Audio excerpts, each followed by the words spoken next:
Hello, everybody. How are you? My name is Juan Pacina, and this is my beautiful fiance, Adriana. And thank you so much for tuning in to Jump in the Pacina.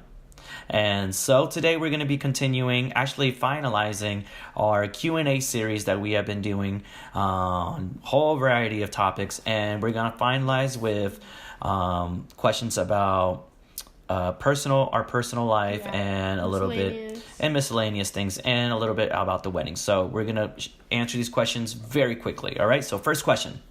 All right. This is good. Okay. So talk about how it feels to be in a relationship where both of you are musicians, the benefits of it, and if it's recommended. Now, me first. I'll go first. Mm-hmm. I love it because I am an instrumentalist. She's a vocalist, and it's very good to be able to use those gifts and talents to be able to communicate emotions, affection towards one another, and I think it's beneficial, and I do recommend it, but it doesn't have to be music. If it's art, let it be art. If it's movies, let it be movies.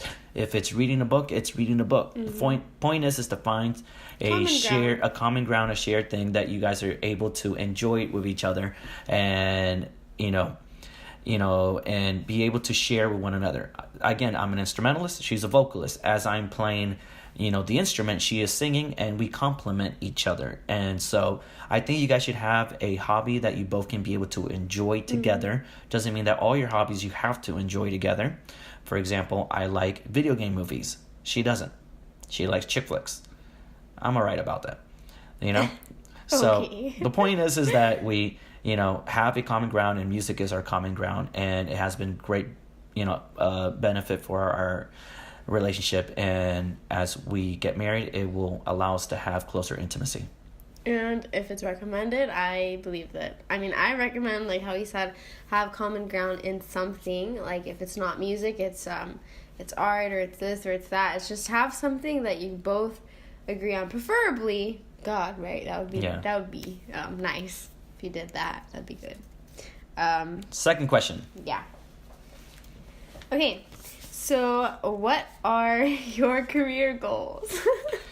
So, my career goals is to develop something. I want to develop my career. I don't want to have an actual pretty-standard version, a human-made version of a career, let's say an accountant or something like that. Yeah. I want to develop my own career with the premise of helping people.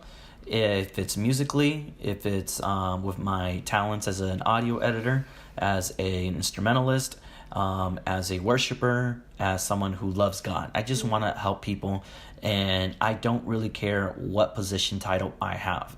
If I'm helping people and I'm fulfilling that area, I'm content. But I'll be more ecstatic if I'm making money doing it. Which I would like to, eventually, we to own properties, rental properties that we can be able to afford, put it in an affordable price to people and help them out. And the same way we get paid. Yeah. For me, career goal, to say that I have anything in specific in mind, I do not. I do, obviously, it's not that I'm just stagnant and not without any purpose in life, just floating. I do want to do something. I want to help others. That's my passion, is to help other people, is to teach other people, is to lead other people. That's what I like to do. I like to take people to places where they've never been before, and to realize and to see different concepts. I like that. So I feel that I'm, like how he said, develop. I feel that something like that is going to develop through me. I just haven't found specifically what it is, and I don't think I will find specifically what it is. I think it's going to find me. Exactly. So. And I think you will frustrate yourself, whoever's watching us, that you're going to frustrate yourself trying to pinpoint an actual title for it. Yeah. Don't pinpoint the title for it. Instead, we have a saying at the church: before you get promoted to a position, you got to act in the position. So in other words, I act before I can be, for example, a leader. I have to already lead people before achieving the title. Yes. So I want to help people, and I want to, educate and train people as well. I'm just gonna do that, and if the title comes later, it comes. Okay, so we're still on the miscellaneous questions, so you're gonna hear some random ones now. How many children do you all think y'all want, and how long do you want to be married before having them? And then we had somebody else ask, we want first a boy or a girl. Yeah, so we'll answer those right now. So, you want to go first? Yeah, okay. So, definitely don't want to have kids within the first year. Probably after 2 years. Sorry, Mom, if you're watching. Your mom. Mm-hmm. Yeah. And how long do we want to be married before we said that, right? 2 years. Okay, so how many children? I want 3, and I do want to adopt. So I will birth at least 3, God willing and all that good stuff. Yeah, I'll birth 3. I want 3, and anything adopt more child than 3, and they're not coming out with me. I want to do adoption, but later on. Yeah. And adopt, those who will not have a father or a mother who's going to take care of them. So I want to practice what the Bible says, how we take the spirit of adoption so that we can call our Abba Father, our God Father. Yeah. I want to be able to do that to other people as well. And to answer the question of, do you want a boy or a girl? I would like to have a boy first. And and then a girl, and then a boy. That will be my goal.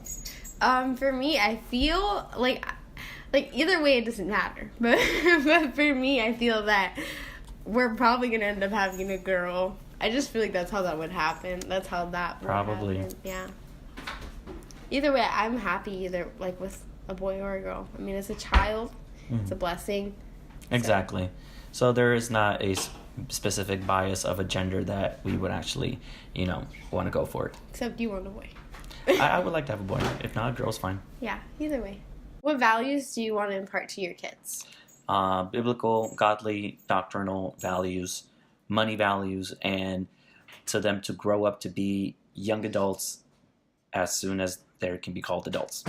I agree. I don't want to be that mom that hovers over their child and doesn't allow them to grow into who they're supposed to be. I'm developing, future adults is what I'm doing. I'm not developing someone to be shielded under me for the rest of my life. Nope. And I don't want to be so attached to my child that to the point where I even put them before God or them before my husband, because it's God, and then it's your husband, and then it's your kids. That's right. There's levels to that, people. And some people may not agree with what I'm going to say right now, but I do believe that once the kids turn 18, they're adults legally. They gotta leave. We're gonna make sure that these 18 years of their life, they've been training up for that. When they go to college, the Bible says, our children are like arrows. They're to be flung, not to be boomerangs. They don't come back home. So they may come home for a safety net as they start their lives, but they're adults. Yeah. And I'm going to do what was not done for me. Make them independent. Independent adults, God-fearing, that have morals and value, and that actually are a functioning member of society, and not like any other millennial and people who just cry because nothing's fair, because they don't get free education and free stuff, and they just want things handed to them. No. Hard-working kids. Yeah, they're going to be hard workers, for sure. Favorite place to eat together? Well, the only place right now that we have explored that we have a favorite place to eat together would be a German bakery off of Del Prado called Bread Pete. So, sounds like Brad don't tell Pitt, them. That's our place. It's okay, you can tell them. So, kudos to them. We just gave them free publicity. So, that's where we like to eat for breakfast. It's a very good German bakery. Mm-hmm. So good. I mean, it's like basic breakfast food, but it just feels... It's German. It feels so homey. Like, you go there and you just feel like, I don't know. Yep. It just feels good. Look them up. Fresh way to start off your morning. Pete. Brad Pete. You should go. And Merlos. How could we forget? Yeah, Merlos. And Merlos is my absolute... No. Sebring. Avon Park. Avon Park. Close. Merlos is my absolute favorite place to eat. If you have something to say against them, come to me, because I don't like you already. That's my place. That is my home, and it's going to exist for all of eternity, and it's even coming to heaven with me. So, all right. So, if y'all could live somewhere other than Cape Coral, where would you choose? Tough one. Other than Cape Coral, I don't know. I mean, if it has a similar environment to Cape Coral is not a massive city, but it's still not a small city. Um, I think I would like to explore a big city. I'd probably like to explore. I mean, I'm from a small town, so I'd probably just maybe Tennessee or something, like with a lot, or maybe A woodsy that place. New York. There's like a countryside place in New York. Did you know that? I would like to go there. Yeah. I like the anywhere country. that we can be able to The country, go forward. Cows, grass, rivers, deer. Close miles away to an actual city and buildings. Yeah. So you can feel like you are somewhere, huh? Okay, do y'all have a special place y'all love to go and just talk and enjoy each other? That's not a restaurant. That's hard because we like food. Yeah.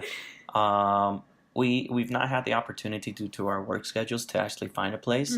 A lot of times we just end up talking in the vehicle in front of a shopping plaza, or just talking in the car before sunset hits. I think even after, like when we actually have time to go anywhere and just sit and talk, I think it's still going to be the car. Probably. Actually, recently, the place that we've gone together, because it's the only place that we have at the time, is our local racetrack. We are there, and since they have tables to sit down, we go there and we sit down and we talk there. People already know me there, so I'm a regular. I'm a sultan of soda, so I get a free drink every single day. And we used to have hot dog dates. We used to eat hot dogs there when we couldn't really go on dates. Yeah, my sister was cool about it, so shout out to my sister. So, what are your pet peeves? I don't like to be called JP. My name is Juan Pedro. I don't like it. It's like daggers to my ear. I don't like that. I don't like being interrupted. I don't like being I don't like when people call the things that I like, dumb without having an open mind. And I don't like cultural influences to your train of thought. So you have a specific thought because of your culture. You gotta be open-minded. It's a pet peeve. If you're not open-minded, it's a pet peeve. Okay, so my pet peeves are when people ask, am I invited to your wedding? I hate that. Oh my gosh, I hate that. You ask me that, and you are automatically uninvited to the wedding. Exactly. I hate it. I also hate, because he's in a leadership role. One of my biggest pet peeves is when people come and they tell me something because they want me to tell him, as if I don't have discernment or something. They're like... Yeah, just get a backbone. Talk to me. So I straight up tell him, but I tell him what you said with the intention that you said it with. So... maybe think about that before you say something. Yeah. Right? Exactly. I have other pet peeves. I have a lot to say. But we'll leave it at that for now. We'll talk about them later, people. We'll have a pet peeve video. But since this wedding, I have to say, a lot of new pet peeves have developed. If you want to know who your real friends are, people say get pregnant. No, don't get pregnant. Have a wedding and see how many people are there for you. Exactly. Not a lot. Not a lot. Not a lot, but God's been good. Yes, he has. Really good. We'll talk about that in another video. Okay, so next question, how did the YouTube name came out? Well, kudos to Elias Castillo. I'm going to tag his YouTube channel. Watch him over there. Wherever it's going to be at. Somewhere. Just find him, subscribe to him. He actually gave us that very neat name, and he's going to be my best man for the wedding. Yeah, and he's going to do a wedding vlog. So if you guys want to see the wedding vlog, you should totally check his Exactly. And another question that we had is, where could we give you gifts for your wedding registries? Right here. Exactly. You can put them right here. We'll put the link somewhere. And you can go... No, that's worth. You can put them right here. All right, and her. Oh, exactly. Point is, we'll leave our registry there for anybody who wants to give us and donate for a honeymoon. We are definitely thinking of 2 places. We still have not decided, but if you want to give to that, we have a honey fund that you can be able to donate your monies and your monies to the honeys. Exactly, to the honey fund. So definitely donate there.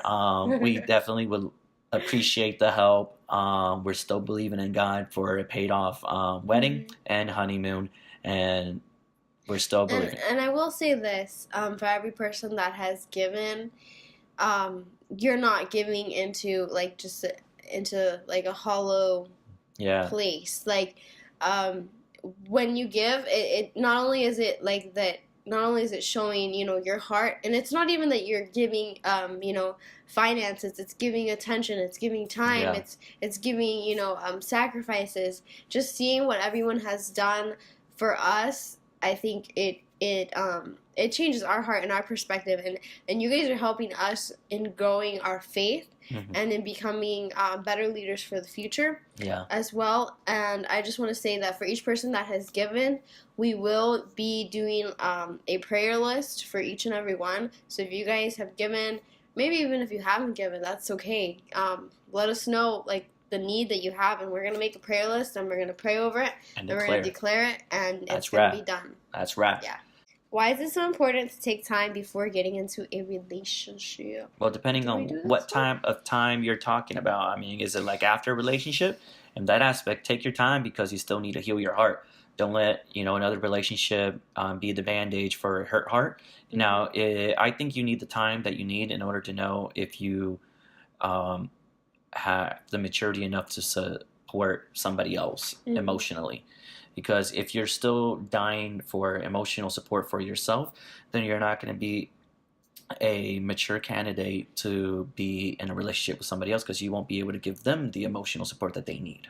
Yeah. And even though that they don't need to be ones that are needy emotionally.